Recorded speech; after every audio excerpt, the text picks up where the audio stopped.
A'udzubillahi minasyaitonirrajim. Bismillahirrahmanirrahim. Assalamualaikum warahmatullahi wabarakatuh. Waalaikumsalam warahmatullahi wabarakatuh. Jamaah, oh jamaah. Alhamdulillah. Alhamdulillahi rabbil alamin. Allahumma sholli ala Sayyidina Muhammad wa ala ali Sayyidina Muhammad. Jamaah Islami Twinda yang dirahmati Allah ya. Kalau orang mau nikah tuh ada beberapa hal yang terutama menjadi pemikiran, bahkan bisa menjadi konflik antara calon pengantin dengan keluarga. Bisa nggak jadi kawin nih gara-gara ini nih. Apa tuh? Di antaranya adalah mahar. Walaupun masih banyak lagi yang lain, kita ambil di antaranya nih gitu ya. Bahkan setelah menikah aja, mahar ini masih bisa menyebabkan konflik antara suami dan istri. Tapi apakah benar bicara masalah tentang mahar ini bisa dikembalikan lagi? Atau mutlak punya hak istri? Nah hari ini ya kita bahas di tema Islam itu Indah. Mudah-mudahan jadi pelajaran buat kita. Jangan terlalu medit, merki. Astagfirullahaladzim, auzubillah min zalik ya. Temanya adalah mahar bisa diambil kembali. Masa sih?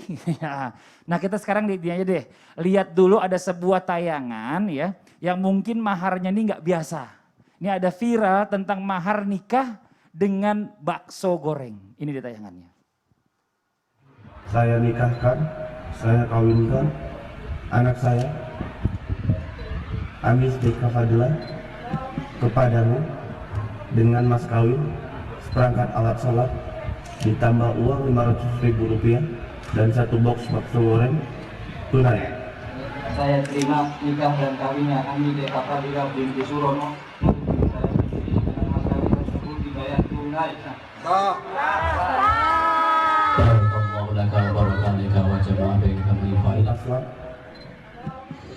Bakso goreng sambil dipun. Iya, ini kan tadi kita lihat kan ada seperangkat alat sholat ya, terus ada uang Rp500.000 dan 1 box bakso goreng. Ini penyerta aja kayaknya deh. Iya. Karena mungkin calon istrinya atau istrinya yang bakal jadi istri ini suka banget sama bakso goreng kayaknya gitu. Jadi buat mengingatkan kenang-kenangan. Tapi bicara masalah ini Beb nih, mau ada pertanyaan nih Beb ya. Apakah benar dalam Islam bahwa mahar itu memang bebas diberikan dalam bentuk apapun? Atau ada barang tertentu yang sebenarnya wajib diberikan, kalau nggak ada ini nggak sah gitu ya. Dan apa aja bentuk mahar yang tidak boleh diberikan kepada calon pasangan kita. Mohon izin penjelasannya Bib, tafadhol Bib waktunya. Izin Ustaz Maulana, Ustaz Syam, Mas Fadli. Iya siap Bib. Assalamualaikum warahmatullahi wabarakatuh. Waalaikumsalam warahmatullahi wabarakatuh. Alhamdulillahi rabbil alamin wa sallallahu wasallama ala abdihil mustafa al-amin Sayyidina Muhammadin nurillahil mubin. Al-hadi ila siratihil mustaqim dzil khuluqil azim wa nahjil qawim. Allahumma shalli wa sallim wa barik alaihi wa ala alihi wa sahbihi wa man sara fi darbih. Amma ba'd. Alhamdulillah pada pagi hari ini kembali kita membahas tentang fiqih berkenaan tentang mahar. Mahar ini kalau bahasa Arabnya mahrun, mahar. Tapi kalau bahasa Indonesianya mas kawin. Jadi umumnya orang kenal itu mas kawin. Dan pengen kita tahu itu dulu, mahar ini apa? Mahar ini wajaba ala zauj, yaitu kewajiban bagi seorang suami daf'uhu ala zaujatihi, membayarnya, memberikannya kepada istrinya bisa babi aqdin nikah, dengan sebab aqdun nikah. Jadi kapan mahar itu diberikan? Setelah aqdun nikah. Jadi setelah saya terima nikahnya Fulana binti Fulan dengan mas kawin tersebut tunai misalnya, itu diberikan akdun nikahnya secara tunai, itu namanya mahar. Mahar ini artinya kalau ditanyakan nanti dibahas sama guru-guru kita itu minimalnya itu memang tidak ditentukan sama ulama, memang tidak ada batas minimal tapi wajib. Ingatkan, mahar mas kawin ini hukumnya wajib ketika orang ingin menikah.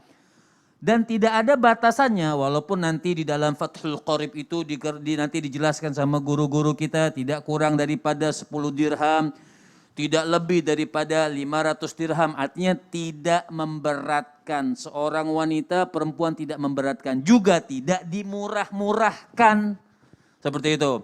Tidak juga dimurah-murahkan. Jadinya perempuan ini Masya Allah diangkat derajatnya oleh Allah Subhanahu wa Ta'ala melalui syariat yang dibawa oleh baginda Nabi besar Muhammad Sallallahu Alaihi Wasallam. Dan mahar itu apa saja? Misal bisa dijadikan mahar. Pertama memang berupa saman. Artinya uang bisa atau emas atau perak itu bisa dipakai. Biasanya khamsa zahab bisa 5 gram, 10 gram. Atau uang 100 ribu, 200 ribu, 300 ribu atau mau 100 juta misalnya boleh dengan uang. Atau juga boleh dengan jasa. Ya, misal pernah dicontohkan oleh di zaman baginda Nabi besar Muhammad Sallallahu Alaihi Wasallam barik alaihi wa ala alihi, ada seorang mahar itu yang dinikahi dengan sebab memerdekakannya dengan jasa. Jasa memerdekakannya boleh, atau dengan jasa misalnya seperti Ustadz Syam yang ahli Al-Quran, bisa membaca Al-Quran dengan bagus, dengan tartil, dengan tajwidnya. Boleh mas kawin itu dengan mengajarin ta'limil Quran. Tapi ulama mengatakan itu sudah di akhir banget. Kalau memang laki-lakinya tadi miskin banget, betul-betul tidak punya apa-apa, bolehlah pakai mahar dengan mahar mengajari Al-Quran. Karena dicontohkan oleh Rasul Sallallahu Alaihi Wasallam, sahabat yang memang tidak mampu, kata Nabi, walaupun dengan cincin dari besi, ya, walaupun dengan cincin dari besi, ayo kita hargain wanita, kita hargain perempuan, walaupun kita tidak punya apa-apa, jangan sampai tidak membayar maharnya, walaupun ngutang. Yang nggak boleh apa Bib? Yang nggak boleh dikasih buat mahar? Yang tidak boleh ya sesuatu yang diharamkan, misalnya maaf dengan minum-minuman keras, maharnya minum-minuman keras 1 kerat misalnya itu kan.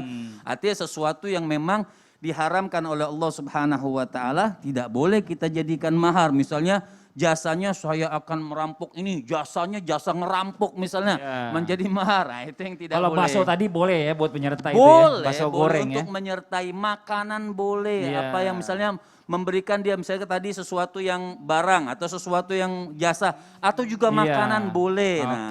Nah, nanti pertanyaannya, mahar ini hak mutlak seorang istri atau juga punya orang tuanya? Dan insya Allah nanti kita lanjutin lagi.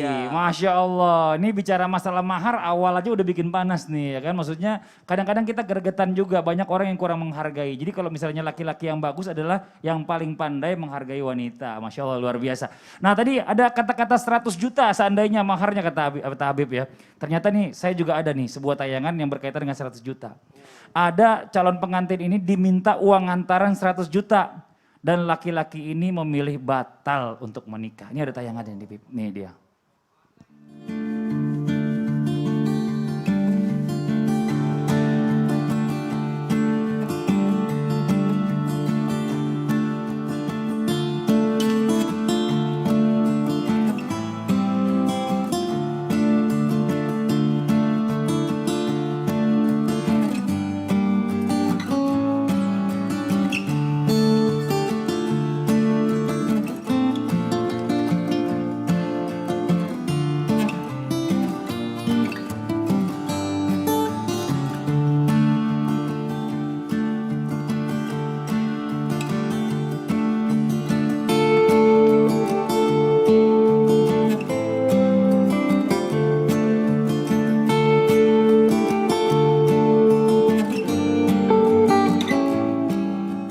Nah ada pertanyaan nih Ustadz Maulana nih, apakah mahar itu sama dengan yang namanya uang hantaran yang dibawa sebelum menikah atau saat lamaran ya? Karena suka jadi perdebatan keluarga nih gitu. Kadang-kadang orang berpikir kok memberatkan banget sih, ternyata setelah itu pesta dia gak mau keluar duit lagi kan gitu. Ya ternyata ya udah keluarga cewek yang nanggung semua, justru dari uang hantaran itu. Atau bagaimana Ustadz, mohon izin penjelasannya, tafadhol. Iya makasih banyak, izin Habib, izin Sasam dan semuanya. Bismillahirrahmanirrahim. Assalamualaikum warahmatullahi wabarakatuh. Waalaikumsalam warahmatullahi wabarakatuh. Jamaah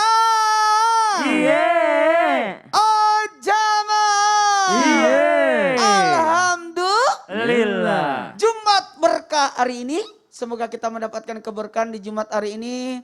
Dan kita sudah persiapan untuk beberapa Jumat lagi kita akan masuk di bulan Zulhijjah. Nah, berkah sekali ya. Hari ini lagi nih, yang lagi nonton nih, yang persiapan mau nikah nih, yang lagi persiapan. Nah, jangan kemana-mana. Ikuti terus tayangan kita ini karena hari ini luar biasa untuk menegakkan hati kita. Atau telepon mertua, calon mertua, atau calon besan. Ayo nonton. Supaya tidak ada perselisihan. Makanya kalau berbicara tentang perbedaan mahar dan uang antaran ataupun seserahan, ini kita mau bahas. Kenapa? Betul kata Mas Fadli tadi, yang paling banyak terjadi perselisihan, pertengkaran, salah satunya adalah persoalan mahar. Makanya waktu lamarannya Ustaz Sam, saya tidak banyak datang. Saya aja sendiri dan beberapa Mas Abi lah yang antar. Kemudian ada satu lagi, cuma bertiga, berempat sama Ustaz Sam. Dan langsung izin sama keluarga Ustaz Sam, saya yang wakili. Begitu pula keluarga dari mereka, dari wanita. Makanya kalau lamaran itu jangan libatkan banyak orang. Kenapa jangan libatkan banyak orang? Satu, hikmahnya supaya tidak terlalu banyak syarat. Banyak om datang, pasti beda-beda syaratnya. Karena ngebantuin Ustaz. Habib baik banget. Jadi gitu. Banyak yang syarat Habib, Masya Allah baik banget. Dan ada juga nih, kalau kan yang namanya melamar belum tentu diterima. Betul. Jadi kalau ditolak tidak malunya banyak orang. Betul. Nah yang mana nih, mahar itu tadi sudah disebutkan oleh Habib, mahar itu wajib. Karena sebagai simbol laki-laki yang akan menikah harus mampu menafkahi perempuan, itu simbol. Bahwa saya mampu menafkahi. Dan mohon maaf, harus artinya, tapi tadi sudah dibahas jumlahnya, alhamdulillah sudah ada beberapa, nanti dibahas lagi selanjutnya. Bahkan mahar ini boleh dibayar utang ataupun dicicil atau diucapkan secara diijab kabul maupun tidak diucapkan, nanti dibahas lagi selanjutnya. Itu perbedaannya. Sementara seserahan atau antaran, aduh ini yang terjadi, beda daerah, beda aturan nih, beda kebiasaan. Dan bagusnya itu apa kebiasaan? Tapi ternyata alhamdulillahnya kan sudah ilmu sudah tersebar, jadi orang sudah tidak mempersulitkan lagi. Maka sasaran atau antaran itu tidak wajib disiapkan. Ya, nanti kita lanjut lagi deh. Ini panjang ini ceritanya ini, Masya Allah luar biasa. Nah sekarang coba kita tanya sama Ustaz Syam nih, sebenarnya dalam Islam nih ya, siapa sih yang berhak menentukan jumlah mahar atau bentuk mahar yang akan diberikan? Dari wanita itu sendiri atau mahar itu ditentukan oleh orang tua dan keluarga dari calon pengantin perempuan. Karena kan kadang-kadang gini, aduh aku mau minta ini aja, jangan, itu terlalu sedikit, harus ini. Wah ada kompor dari kiri kanan, ini bagaimana Ustaz Syam mohon izin. Jangan pernah ajak Mas Fadli. Kenapa? Kompor ya. Tapi Ustaz Maulana. Bismillahirrahmanirrahim. Alhamdulillahirrabbilalamin. Wassalatu wassalamu ala asyrafil anbiya'i wal mursalin. Sayyidina Muhammadin wa ala alihi wa sahbihi ajma'in. Asbahna wa asbahal mulku lillahi rabbil alamin. Subhanaka la ilma lana illa ma 'allamtana innaka antal alimul hakim. Amin amin amin ya rabbal alamin. Mahar itu dalam Al-Qur'an disebut juga sedekah. Ba'da naqul a'udzubillahi minasyaitonir rajim. Wa atun nisaa sadaqatihinna nihlah. Maka berikanlah mahar kepada wanitamu. Maka subhanallah tergantung daripada kemampuanmu atau kesanggupanmu. Jadi Al-Quran itu membatasinya tergantung daripada kemampuan dan kerelaan daripada si suaminya. Maka jikalau pertanyaannya siapa yang berhak menentukan mahar dan bentuk mahar yang akan diberikan, maka tidak lain dan tidak bukan yang paling berhak adalah sang mempelai wanita. Sang mempelai wanita lah yang menentukan. Apalagi mungkin udah ta'aruf, apalagi mungkin udah dicalonkan, udah merencanakan. Misal ketemu di kampus, kemudian kita nikah tahun depan, udah menentukan. Mereka udah sepakat. Maka yang paling berhak untuk menentukan adalah si mempelai wanitanya. Begitu pula ketika dia baru kenal lalu mau menikah, maka yang menentukan sang wanita. Bolehkah orang tua ikut campur? Maka jawaban kedua, orang tua boleh ikut campur atas seizin sang anak wanitanya. bukan mengintervensi sang anak wanita, apalagi mengintervensi calon suaminya. Maka subhanallah, ini yang banyak sekali terjadi penyebab kegagalan karena ternyata yang menentukan maharnya adalah keluarganya sang wanita, bukan wanita itu sendiri. Banyak yang memberatkan pernikahan, akhirnya sang laki-laki mundur. Kita lihat di video tayangan yang pertama tadi, sang laki-laki mundur. Bisa jadi bukan karena sang wanitanya, tapi karena orang tua sang wanita. Biasanya juga orang tua sang wanita ikut anaknya, tapi omnya, tantenya, dan itulah yang tadi disebutkan oleh guru kita, jangan melibatkan terlalu banyak orang. Sang orang tua boleh ikut campur jikalau sang wanita meminta izin. Yang ketiga, bolehkah orang tua menentukan maharnya? Orang tua sang wanita menentukan maharnya? Boleh, jikalau syaratnya adalah sang wanita telah menyerahkan kuasanya terhadap walinya. Siapa walinya? Yaitu bapaknya. Jadi ketika sang mempelai wanita mengatakan, "Pak, saya tidak mau tahulah urusan mahar itu, terserah bapak aja." Maka disitulah sang bapak mempunyai hak untuk menentukan mahar, jumlahnya, bentuknya terhadap sang calon mempelai pria. Akan tetapi dalam pernikahan Rasulullah SAW menganjurkan adanya kemudahan karena orang mau ibadah, bukan orang mau bermaksiat. Jangan yang maksiat dibikin mahal, ya maksiat itu dibikin murah. Jangan yang maksiat dibikin murah, tapi yang halal malah dibikin mahal dan susah. Akhirnya orang lebih banyak bermaksiat. Ya kalau diajak anaknya pacaran dimudahin gitu, yang penting bawa martabak. Tapi kalau mau dinikahin anaknya malah dipersulit. Kalau dipacarin anaknya, ngapel sama anaknya, subhanallah. Yang penting jangan lewat dari jam 10 malam ya nak pulangnya. Gampang banget bawa anaknya keluar gitu. Tapi pas mau dinikahin dipersulit ratusan juta, subhanallah. Maka kita berlindung kepada Allah dari hal-hal yang demikian. Amin. Jadi Allah anak perempuan Ta'ala. ini milik bapaknya. Memang anak yang Betul. baik pasti harusnya berdiskusi juga dengan orang tua. Iya. Tapi bicara masalah tentang orang tua ini juga harus melihat kemampuan dari calon pasangan anaknya gitu ya. Kalau memang dari orang mampu dan gak keberatan, mungkin kita diskusikan dulu aja deh. Benar. Sanggupnya berapa kan Benar. gitu. Itu lebih Apalagi baik kayaknya kalau ya. anak-anak udah saling suka gitu. Makanya. Nah sekarang ada pertanyaan lagi nih buat Habib nih, Bib, nih mau nih. Dalam Islam katanya saya dengar ada mahar katanya nih istilahnya yang bisa diberi atau dikembalikan lagi, diambil lagi. Memang ada mahar yang bisa Nggak dikembalikan? tahu, saya makanya mau nanya. Waduh, Gimana, jangan Bib? kemana-mana, tetap di Islam itu indah. Asik. Maksudnya Bib ya jamaah yang ada di rumah jangan kemana-mana. Kita akan segera kembali lagi jawabannya setelah yang satu ini. Tetap di Islam itu indah. Jamaah, oh jamaah, alhamdulillah. Mahar kok diminta kembali ya? Bagaimana tuh Ustaz? Walhamdulillah, wala ilaha illallah.